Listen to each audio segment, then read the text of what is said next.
Welcome to the Prep Huddle podcast. I'm KJ Pilcher alongside colleagues Jeff Linder and Jeff Johnson, getting ready to talk about what happened in week 5 and what we expect to happen in week 6. We'll also kind of discuss a few, not necessarily hot button topics, but just a few topics outside of the action that we've seen this, just stuff on the periphery of what we've seen this week. Guys, how are you here as we get ready for week 6? Time to this is when it all counts. Is that that's a good cliche, right? That's a good go-to.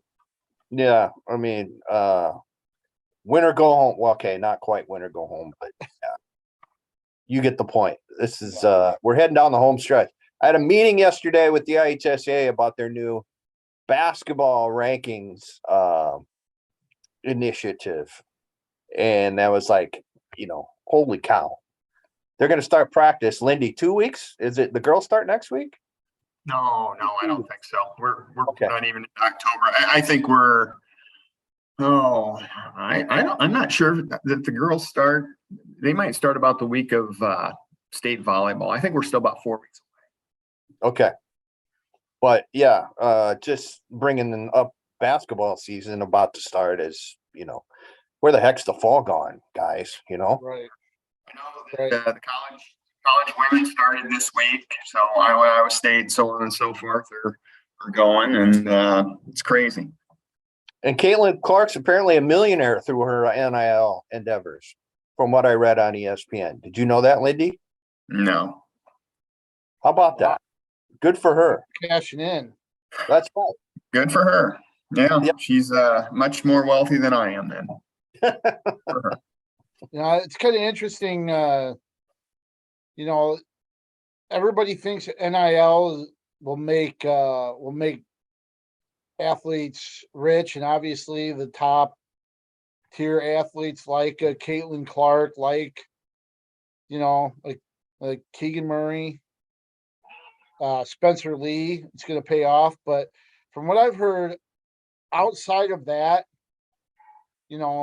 outside of the Tyler Linderbaums and stuff like that, it's a fairly modest amount that they're going to walk away with for most athletes. And it's not necessarily the get rich avenue that a lot of bright-eyed athletes, even at the Division I level, think it's going to be. Yeah. But for the elites, it will. Yeah. So, speaking of basketball, we're starting to transition in weather from the summer to fall.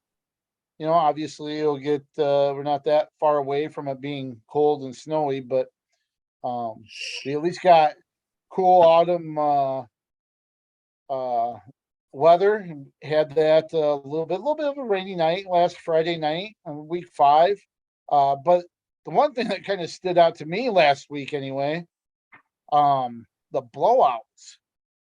It just happened to be one of those weeks where you didn't necessarily have those real competitive matchups. Do you guys see the same thing?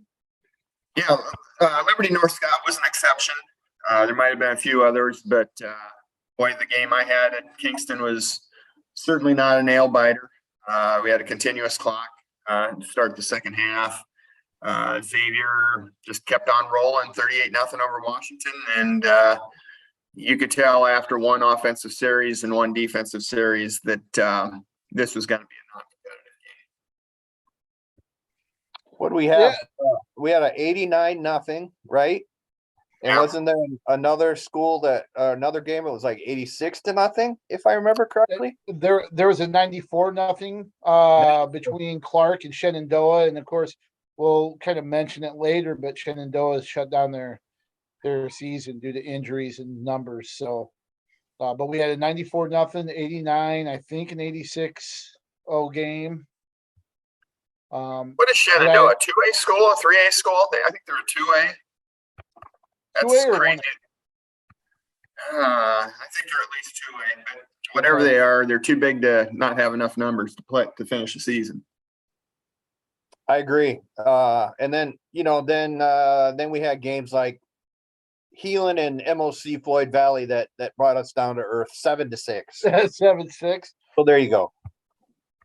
That was Heelan's first win, and who did they beat? MOC? I think that was their second loss. So yeah, that was a surprise. And Shenandoah, to go back to Shenandoah, had won its first 2 games, 36-24 and 20-7, and then the last 3 got outscored. I'm trying to do a little math here. It's always dangerous. 150, 161, 167-0 in their final 3 games. Yikes. So yeah, apparently it was injuries, Lindy, that shut the Mustangs down. I don't know. KJ mentioned it. I hadn't heard anything about it. Okay. Yeah, I think our colleague Brian Rathjen, right? He mentioned just kind of injuries and low numbers. It was something even kind of coming into this week that they were dealing with, and just after this week, it didn't make a lot of sense to keep going down that road. So, and interestingly, it's not just Shenandoah. I've read at least 2 examples in recent weeks in other states where I think Lincoln Northwest in Nebraska had a similar situation. And then there was a team in Michigan that, due to low numbers and injuries, also shut down their varsity season as well. So it's not just one state, one area, one school situation. It's happened at various places. So yeah, I know they were really concerned at the beginning of the season that they didn't think Des Moines Hoover would have a team. Really. Yeah. And that's obviously a 4A school, and I think they might have a win or 2. They got one. They beat Sioux City West in week 3. Wow. And they got Lewis Central this week. Good luck, Huskies. Yeah. Good luck.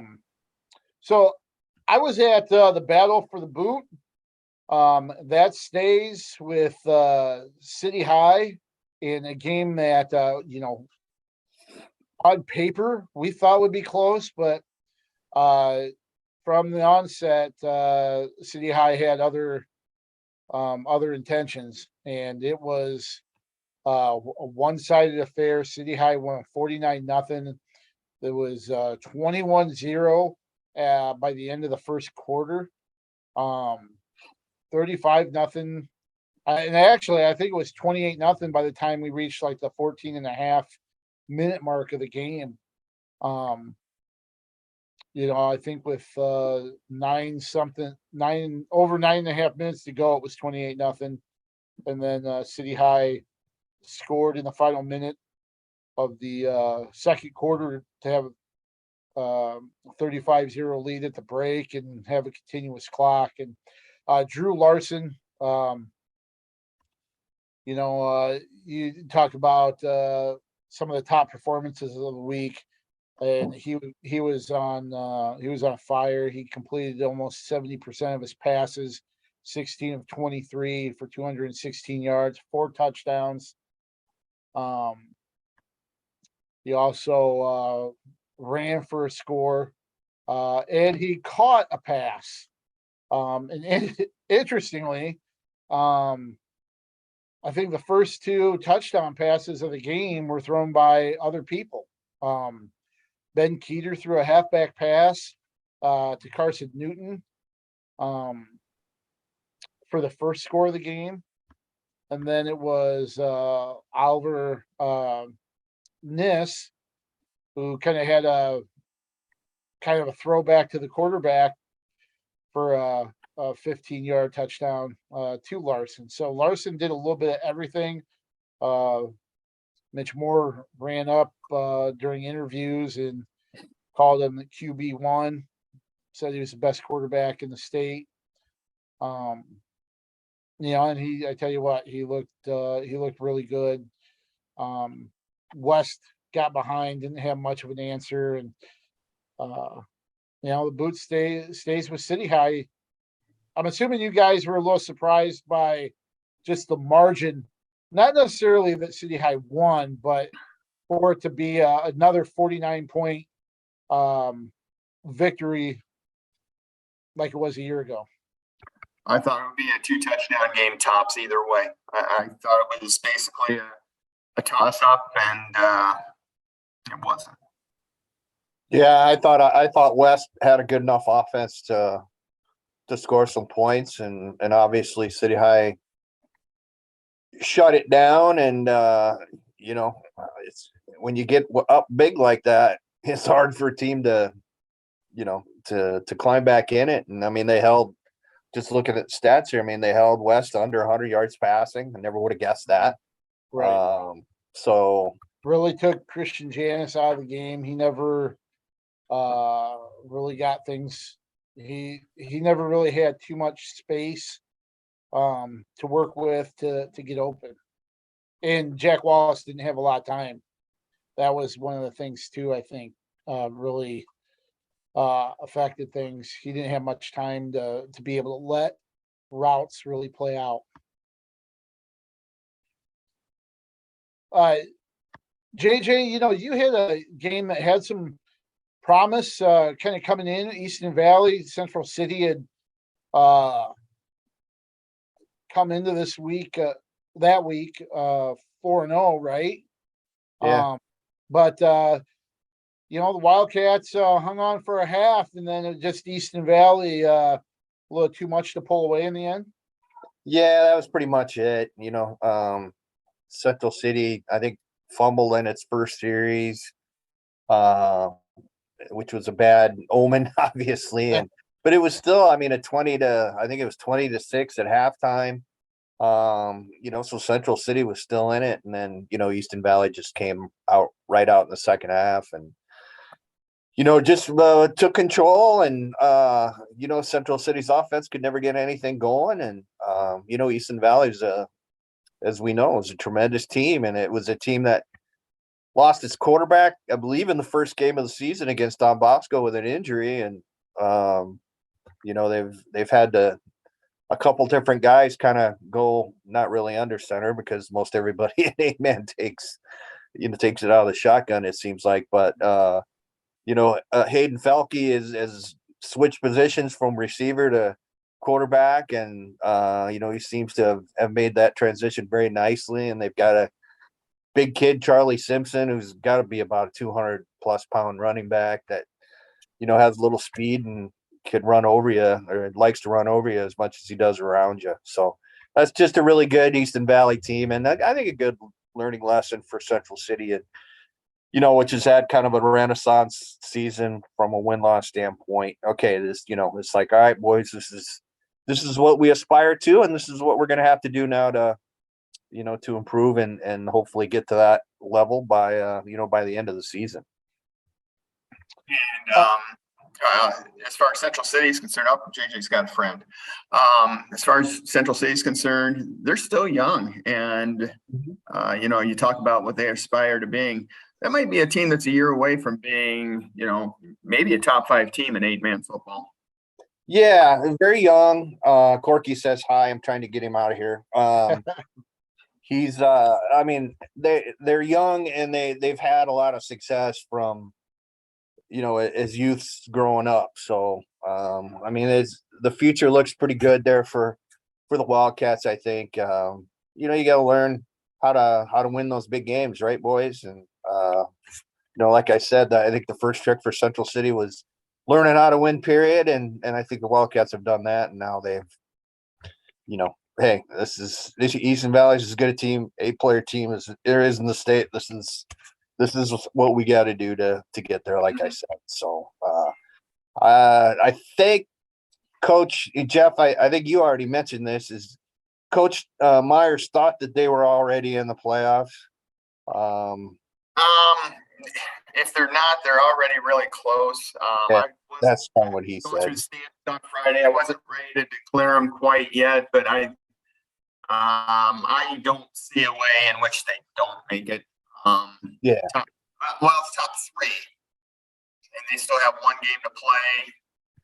I wouldn't say they're mathematically in, but they're awfully close. Yeah. So, I mean, that's a good thing. You don't have to worry about that, right? You can literally worry about what you have to do to get ready here for the postseason. So, looking at some of the other results from last week, one of those blowouts, Dyersville Beckman with a nice rebound victory. Beat Postville 89-0. It was game. Talked to Coach Mark Atwater. He said it was just one of those things. It was just not much you could really do. I think it was just two teams at the opposite end of the spectrum, and wasn't meant to put up 89 points. It just was one of those things that was hard to avoid.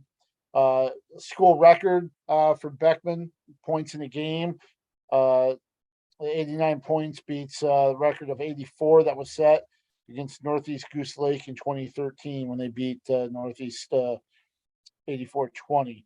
And the real interesting thing about Beckman's win, they did it preparing most of the week without their head coach, Mark Atwater, not with the team through Wednesday of the week, because his wife, Mackenzie, was giving birth to their daughter. They welcomed Lola Ann Atwater Wednesday evening, 7 pounds, 12 ounces, 20 inches long. And the interesting thing is, Mackenzie Atwater said Thursday, Mark, go be with your team. Go coach Friday. So big week for the Atwaters there, and we certainly wish them well. And congrats to the family, Mackenzie. Welcome Lola, and glad mother and daughter are doing well health wise. So congratulations, Atwaters, and big week for them and Beckman. Two other results that really kind of stick out to me, guys. And it's about teams really kind of bouncing back, I guess you could say. We talked about this earlier in the year. Sigourney-Keota surprised us being 0-2 at one point. Now all of a sudden, the Cobras are 3-2. And they got a big win, 15-13 over Pella Christian, who was, for a blink of an eye, our top-ranked team in Class 1A. Long. Go ahead, JJ. No, I was just going to say, long live the single wing, right? Yeah, right. Kind of interesting talking to Coach Jared Jensen. This was a team that lost a lot of talent from last year, a lot of attrition to graduation, and it was just going to take them a while to kind of get used to things, and these guys had just, there are a lot of upperclassmen, but they just haven't had those game reps, that experience, and now you're starting to see them kind of get that in-game experience, and it's they're making progress. The one thing too, but Cole Clarahan, he had 2 touchdowns. I believe was it Caden Clarahan had a 32-yard field goal right before half, that ended up, really kind of being the difference too. I believe there are 217 Clarahans on the roster. No, I'm kidding, but obviously, but just kind of interesting that there is a huge family connection there in the program, and they certainly made an impact on Friday there. Is this a team that obviously they're going to be front runners in that district now with an early win over Pella Christian? I think the only other team that's 2-0 in district play is Decatur Central. You know, we seeing Sigourney-Keota being a team in 1A that might make some noise. Yeah, I think so. I don't know if they're definitely better than Pella Christian, but I think it's a team that can probably win a couple games and at least get to the quarters. And if the draw breaks well and all that, maybe get to the semis. My guess is they probably have to run into Van Meter at some point, but we'll see where it goes. It's all about matchups, right? Right. I give, how long's Coach Jensen been down there now? At least what, 5, 6, 7 years, probably something like that. It's got to be. When he came in to replace, I believe he directly replaced Bob Howard, right? Was there a coach in between them? But anyway, he came into the program and, he had he wasn't a Sigourney guy, but he had his own offensive philosophies and everything. And, so they went away from the single wing for the first, I don't know, 2-3 games, whatever it was, his first year. And to his credit, he came to the realization that this is all the kids in this town know how to do, or the two towns know how to do, is play out of the single wing. So instead of that, making them adapt to what I prefer offensively, I'm going to adapt and go back to the single wing because it's something that's unique, and I'll learn it, the best I can. And the players are already familiar with it. So let's stay with it. So I give him a lot of credit for that. I don't know how many coaches necessarily would have done that, right, guys? And this, everybody has their own philosophy on how to move the football and play defense and all that kind of stuff. No, agree. Another team that just won its second straight and 3-2 now after a little bit of a rough stretch, Solon. A big win over, or I should say, a dominant win over West Burlington. Not necessarily a surprise, but the Spartans win 36-0. That's coming off a 35-10 win over Davenport Assumption. We all know they had 2 tough losses back-to-back to Mount Vernon and Williamsburg, but seems like things have kind of evened out a little bit and kind of righted the ship a little bit for Solon. Yeah, they're 3-2. They're going on 7-2. They're going to be 7-2 going to the playoffs. They're going to win their district. I don't think there's any doubt in either of those statements. Do you? No, I agree, Jeff. And maybe they're this year's version of what we always say Williamsburg is, right? Play Sure.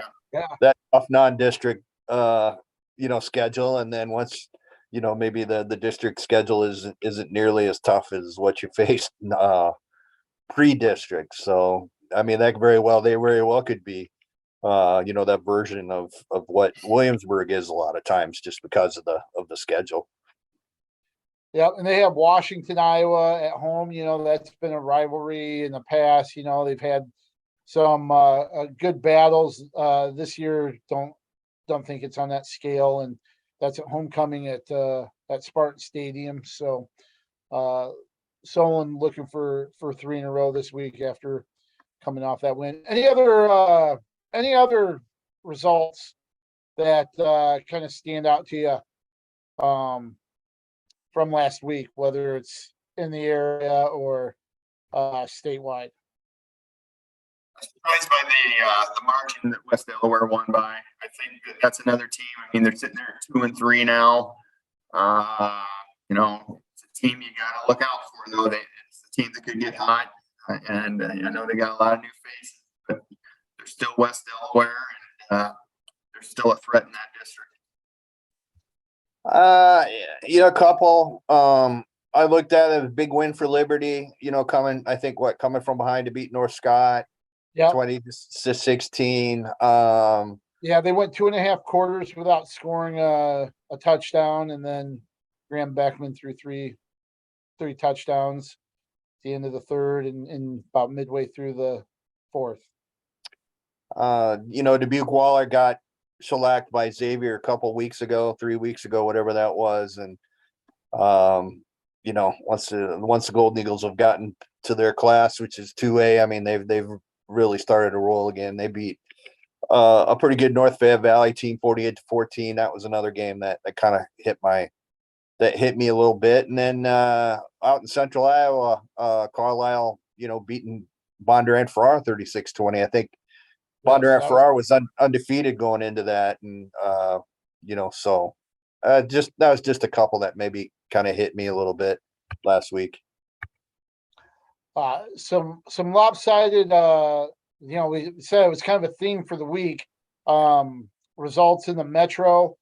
Cedar Rapids Kennedy handled Dubuque Senior up at Dalzell Field 38-0. Cedar Rapids Prairie beat Ottumwa 49-14 at John Wall Field. Lidmar beat Cedar Rapids Jefferson 56-6. I believe a big night for TJ Jackson, who returned a punt and a kickoff for a touchdown against the Jayhawks. Mentioned those. Ottumwa and Jefferson will face each other this week at Kingston Stadium. Maybe one more last shot for the Jayhawks to get a win.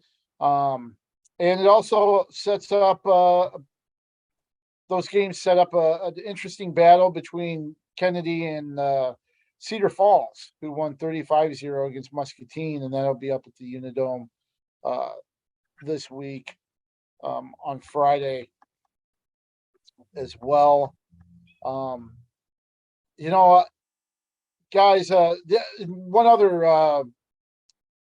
other performance, I didn't think it would necessarily be this type of score. Mount Vernon handled Benton Community 47-0 on Friday. Are you with me being a little surprised by that margin of victory there? Yeah. And was it just last week? I guess it was a couple of weeks before that Marion beat Benton. A couple of results here in 2 or 3 weeks that have really surprised me involving the Bobcats. The more you look at it, the more you think Mount Vernon's legit. Yeah. Oh, for sure. Look at what they've been able to do. And JJ, you've mentioned just about how, they lost 2 of their key performers from a year ago, but seem to have reloaded and are just as strong now that they're 5-0. Yeah, what Trenton Pitlick, right? Pilch, that was the name we couldn't. Sorry, Trent, we couldn't remember your name the other day when we were talking amongst ourselves. But him and Owen Brazzi were 2 wonderful players last season for Mount Vernon. They were very, predominant in everything that Mount Vernon did, and they graduated. So shame on us for overlooking the Mustangs. And Joey Romberg, who kind of split QB duties last season for Mount Vernon as a sophomore, has really come into his own. I think he had 4 touchdown passes, if I saw right, last Friday night against Benton. Threw for I think over 300 yards. So I mean, that's that Peterson guy down there, he knows how to coach a little bit, I think. So that's him and his dad both have really good football teams this season, right, guys? Yeah, both undefeated right now. You mentioned Joey Romberg. He threw for 329 yards. And you mentioned what was it, Owen Brazzi from last year. There's Evan Brazzi was a recipient of 6 of those completions for 153 yards, 25.5 yard average, and 3 touchdowns. in that win over Benton Community. So, yeah, Mount Vernon, and they, of course, they have a big game this week against Davenport Assumption, as well. But hey, let's switch gears just a little bit. We talked about the blowouts. If you look at the Gazette.com, our weekly 4 downs Q&A piece is up, and you can see some of the long answers here. But we talked about blowouts in the 4 downs. Is that something that is a sign of the gap widening between the haves and the have-nots in high school football? I think to an extent, yes. Like I wrote in the 4 downs, I think a lot of it's just the fact that offenses have gotten so much more wide open and explosive and imaginative that it's easy for teams to score a lot of points. Back in our day, and I probably speak for all 3 of us that, you hardly ever saw a game that ended up more than 4 or 5 touchdown difference. 20-0 was a blowout. Now a 20-point game is reasonably competitive. It's just that I guess that's my funny saying. Yeah, it's widening, but I think there's ways around it. I think the 35-point rule could be amended a little bit so that even if there's a penalty, clock keeps running. Even if they're on change of downs, clock keeps running. Or maybe you do that once you get past 45 to 50 or something like that. That it just doesn't stop at all, except for timeout. That's interesting, Jeff. I said, I guess in our 4 downs, I didn't think it was any different than usual, but I think you do bring up a good point with the offenses being more prolific these days than what they have been in the past. And it's interesting. These kids only get 8-9 chances to play in a season. And I understand, when 86-0 doesn't do anyone any good, 94-0 doesn't do anyone any good. But I don't know. I think these kids want to play too, right? And they don't get as many opportunities to play as maybe basketball does with the 30 or 35-point rule, or there or whatever it is. So I don't know. I don't know. I really don't. How about that? I'm being Mr. Wishy-washy. I'm sorry. So yeah, that's all right. One of the things too that the season kind of marks is the 70th anniversary of the first football games being held at Kingston. JJ, you're currently working on something that'll be up at the Gazette.com and IoPrepSports.com. You got to talk to Bob Ask, who was a longtime Jefferson coach, and at the time was a young assistant for McKinley during those first scrimmages held at Kingston Stadium in 1952. We'll have a story and some stuff kind of surrounding that. But what was that experience like, talking to probably somebody that's forgotten more about football in the metro area than anybody else probably will ever know? One thing is for anyone, his mind is great. It's unbelievable. He's the kind of guy, and you know how it is, boys. It's just some guys you just kind of let talk, right?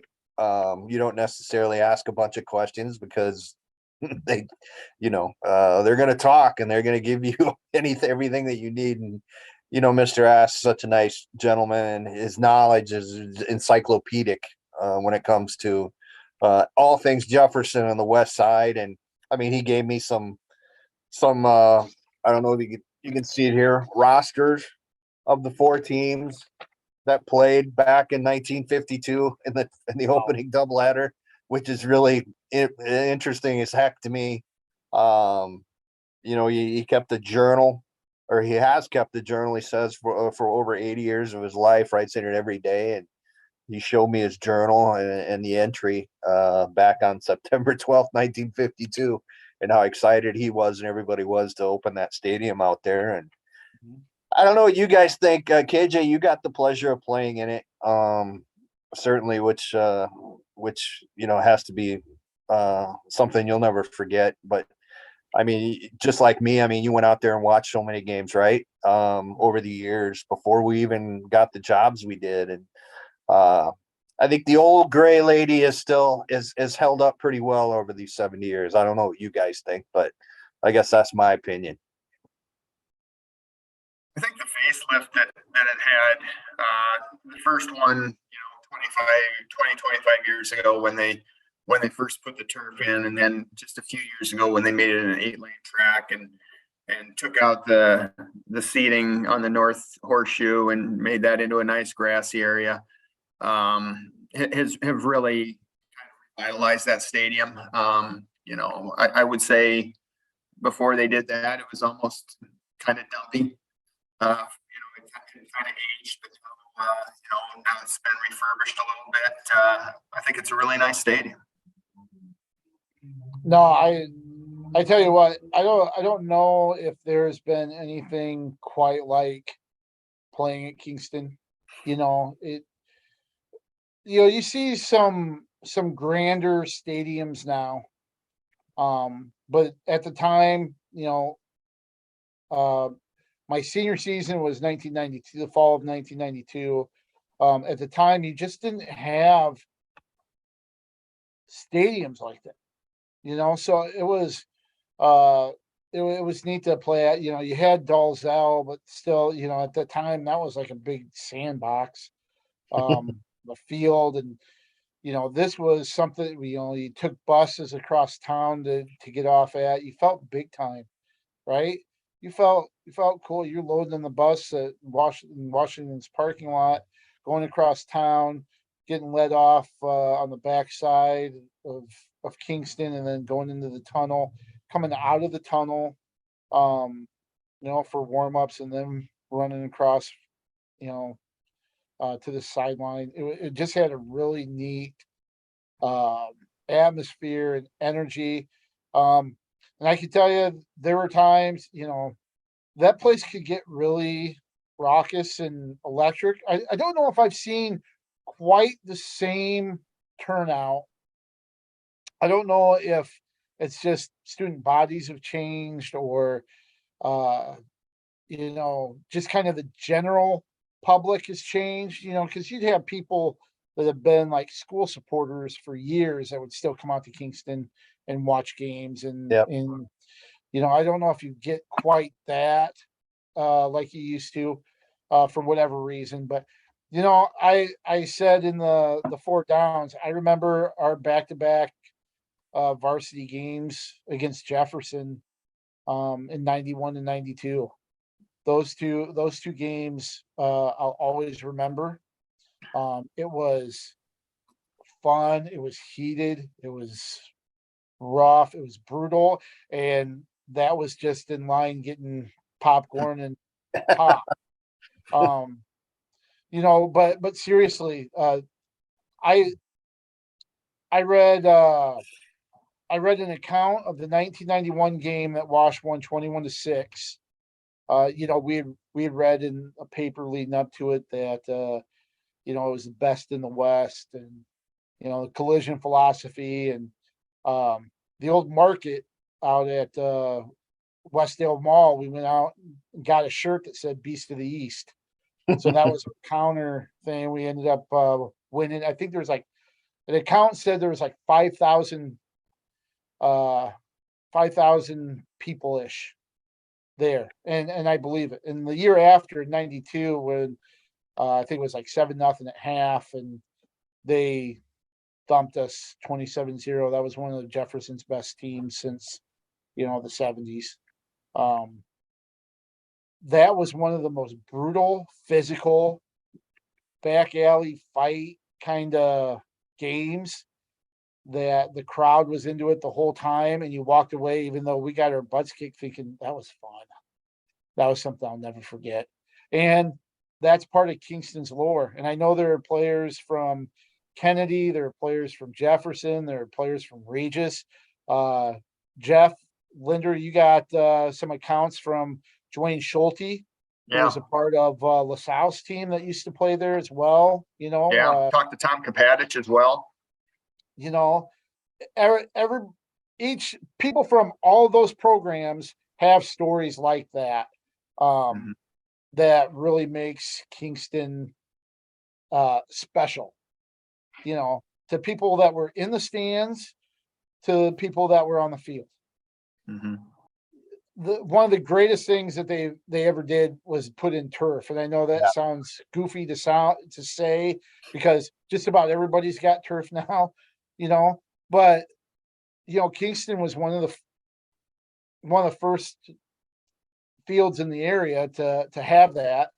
And that was something that was desperately needed, because you guys, I know you've seen, I remember our junior year where we had probably a couple weeks straight of rain, and I don't think there's any grass from like the 40 to the 40. No.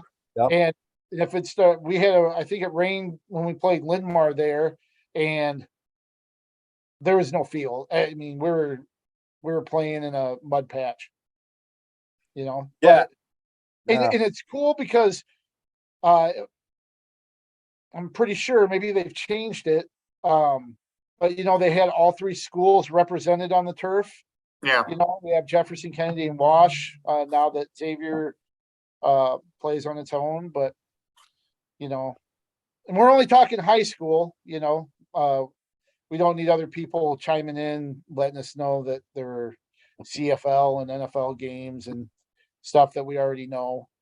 We're only focusing on the prep side of things. Cole used to play there, obviously, as well, but in semi-pro. But high school wise, it's an institute. It's an institution when it comes to venues. KJ, I know you remember when it was at its fullest as far as Regis and LaSalle playing there, and Cole. I mean, every week you had a game Thursday night, you had a game Friday night, you had a game Saturday night, just because there are so many teams using that field. And sometimes you'd have Cole play during the afternoon, and then like LaSalle or whoever play that Saturday night.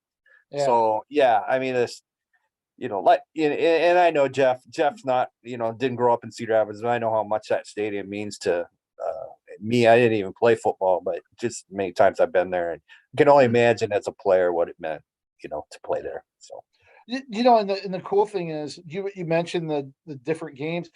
I mean, it was pretty regular, from what I remember, that we'd have our walkthrough on Thursday. We'd have a team dinner, and then we'd go over to Kingston and watch whoever was playing, whether it was Kennedy or Jeff or sometimes even Regis. Yeah.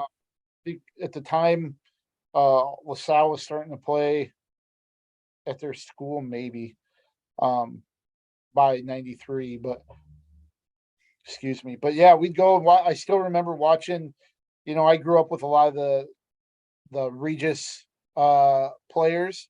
And I remember going to watch them play on Thursday night against City High, and jokingly taking bets how many touches before Tim Dwight would score, because he ran roughshod over Regis on that Thursday. And it was more than just playing on it. It was going to watch other teams, and kind of a unique. And I know Brady Street is that way in Davenport with the school sharing it and stuff, but it was just different. And it made it special that, it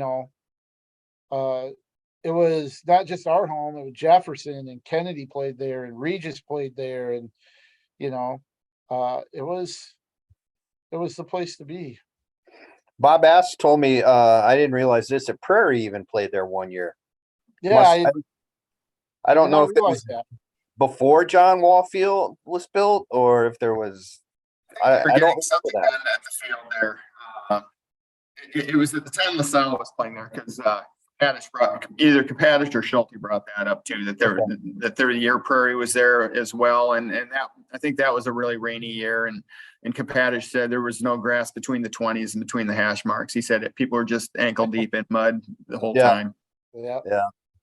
And you think of some of the people that have gone through there too, that have played.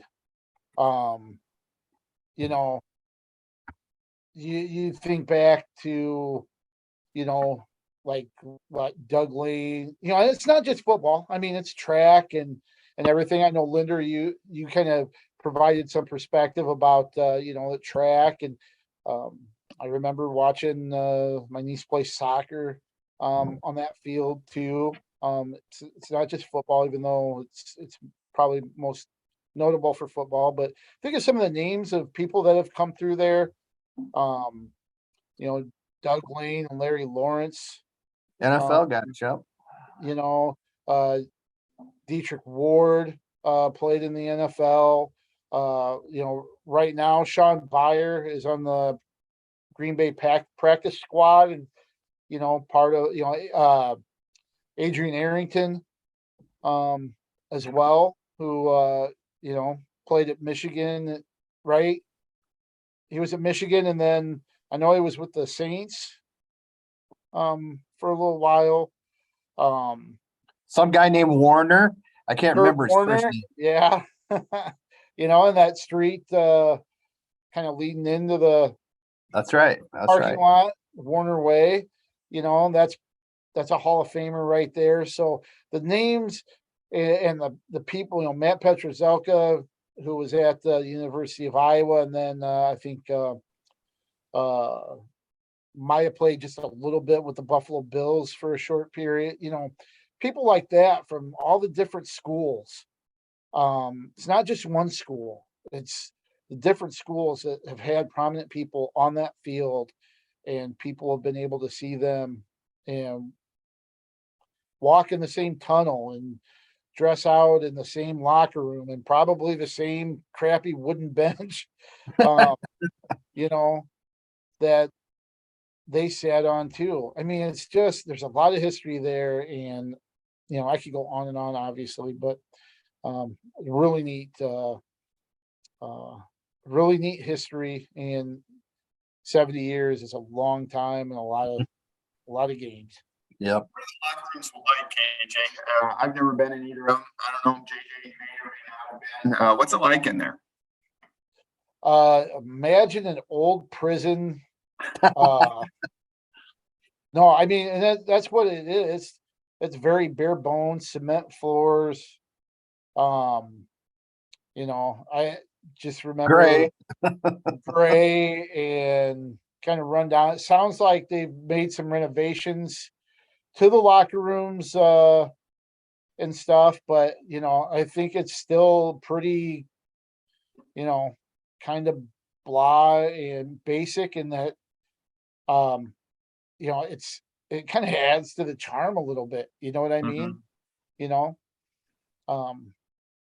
But yeah, kind of dull lockers, big giant shot, just wide open showers and stuff like that. And it was pretty dingy, dark and dingy, I guess, at least it used to be. They have a little bit more fun in there. A few hokey pokies, I think, after Kennedy wins or whatever, but yeah. Well, anyway, okay, so let's move on to week 6 here and talk about some of the games here quick that we have. We've kind of touched on some of them that are coming up. Kennedy heads to Cedar Falls for probably one of the better matchups there. Washington looking to get back on track at Clear Creek Amana. Lidmar's got a tough one, welcoming Southeast Polk from Central Iowa for a district game out at the Lions Stadium there. West Branch at Durant. I think that might be one of the top games right along with Kennedy Cedar Falls. Do you think, guys? Yeah, absolutely. And eager to hear how West Branch fares against Nolan DeLong, who's already put up 1,400 yards this season. Yeah, he's had a heck of a year, hasn't he, Jeff? Yeah. West Branch's offense has been pretty prolific, I think, pretty much all season. And Andy Henson's had a real good season as running back, and Ty Hughes has come in from Liberty and provided a real good quarterback option for him. So I gotta think West Branch, just the tradition to me makes me think West Branch is favored in that thing. But Sure. yeah, it'll be interesting to see, just because it's just with DeLong and his prolificity, can Durant hang around and maybe pull the upset here? We mentioned Mount Vernon heading to Davenport Assumption for another big test there, probably their biggest test since beating Solon 17-14. Washington at Solon, Waverly Shellrock at Marion. The one game that, Linder, you're going to be at, Ottumwa at Jefferson at Kingston Stadium. Think this might be maybe their best shot at a win for the Jayhawks with their remaining schedule.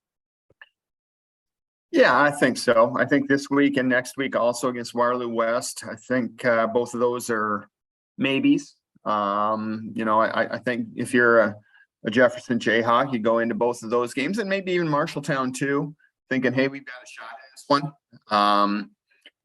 Davenport Central, they took to overtime. I think Jefferson's a little better this year. Nobody's going to say they're great, but they're better. And I would say that they've got to go into this throughout these practices this week thinking, hey, we've got a shot at this one. Yeah, I'm sorry, KJ. You knew,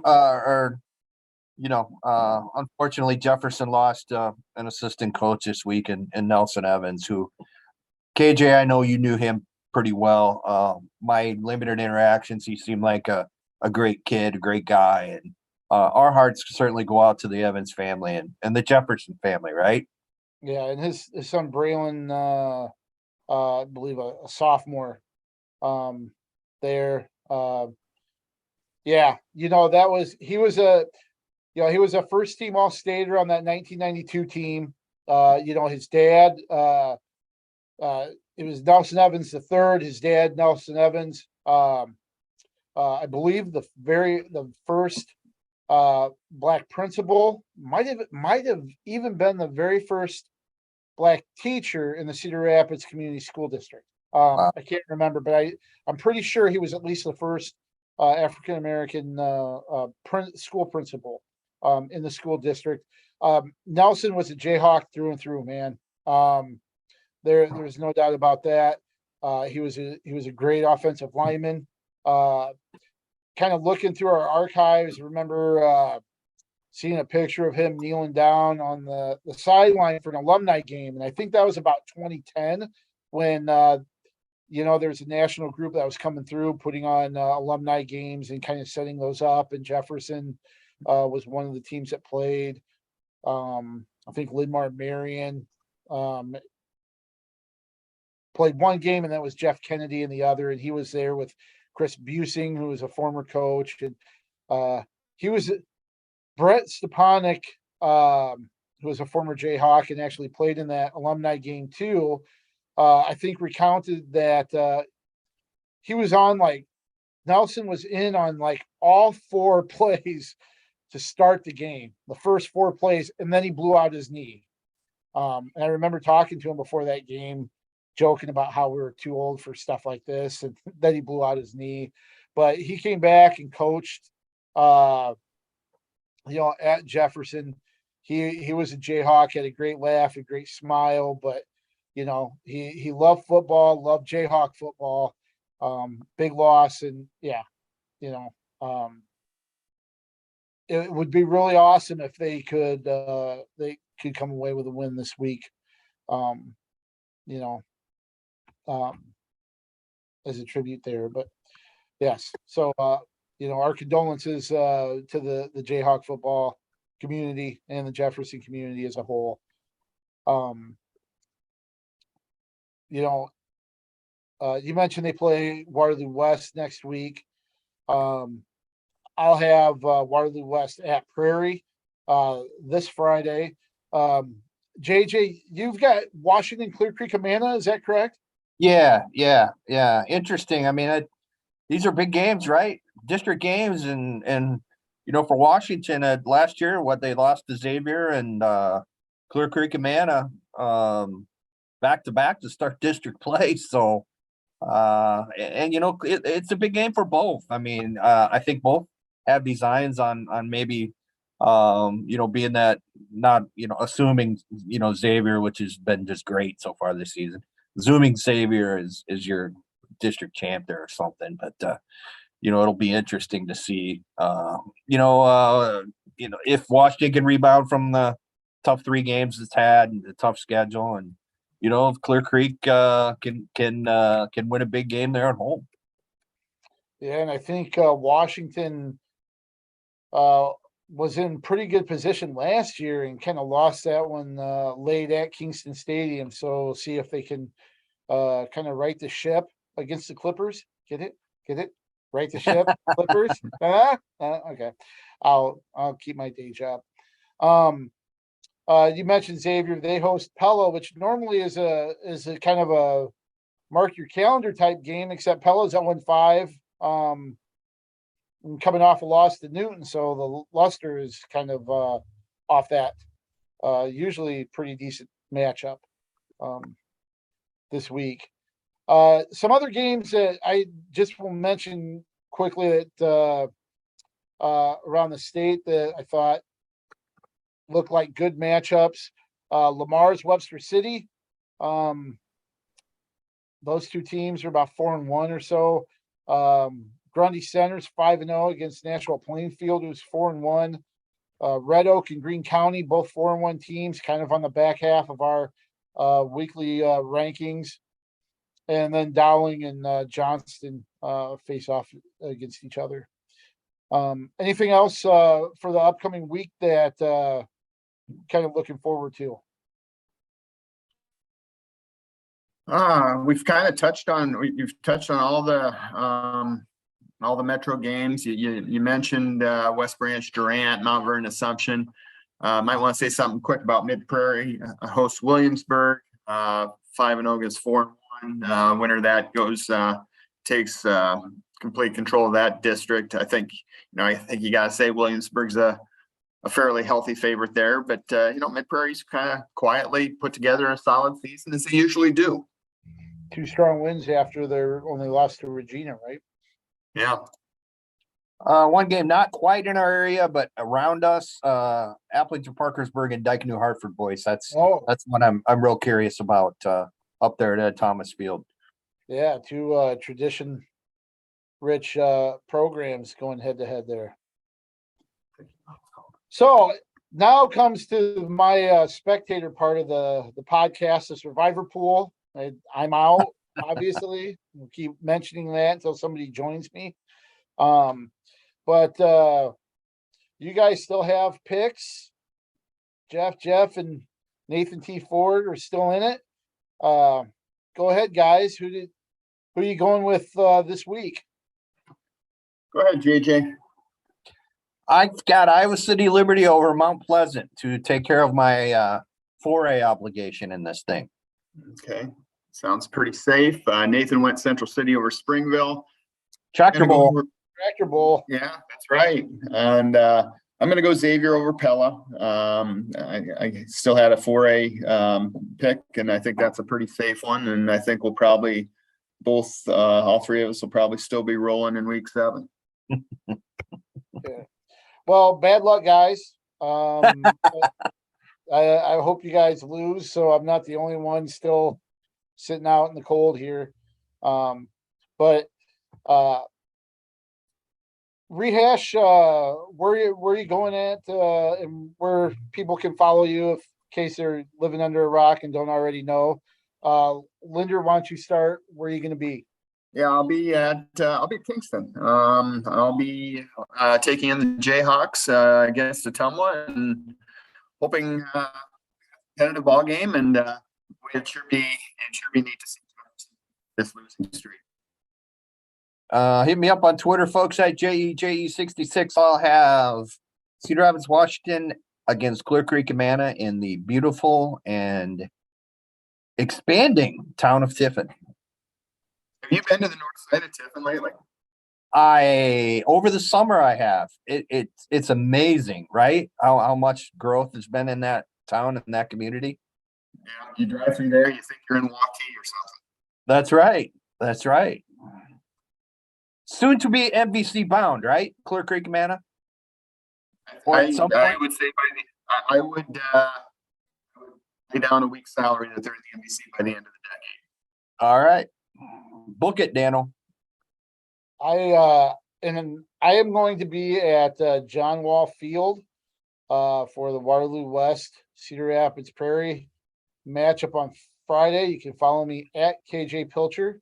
The first person to come up to me and give me a high five and say, I watch the Prep Huddle every week, you will get a free used t-shirt out of my closet.